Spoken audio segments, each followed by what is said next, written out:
বন্ধু দেখেন, আজকে একটা নতুন দৃশ্য নিয়ে এলাম। কাপ্তানপুর থেকে 1-1.5 কিলোমিটার ভিতরে হবে শিবপুর বলে। দেখেন জায়গাটার অবস্থা, বরাক নদী ওভারফ্লো হয়ে গেছে।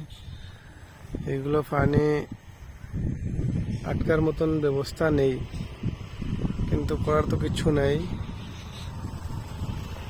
1-2 দিনের বৃষ্টিতে কি অবস্থা দেখেন।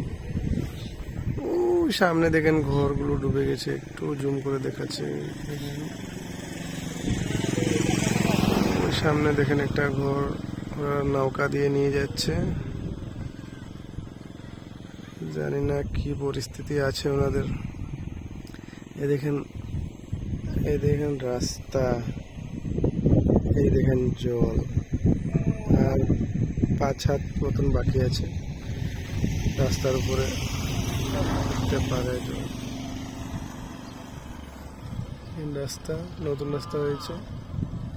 মানুষও একটু আগে দেখে এলাম যে মানুষগুলো রাস্তাতে ঘর বানিয়ে আছে। দেখেন একবারে সমুদ্রর মতন দেখা যাচ্ছে, তো বড় বড় ঝিলের মতন। জানি না, আরো যদি 2-1 দিন বৃষ্টি দিই তাহলে সমস্যা হতে হবে।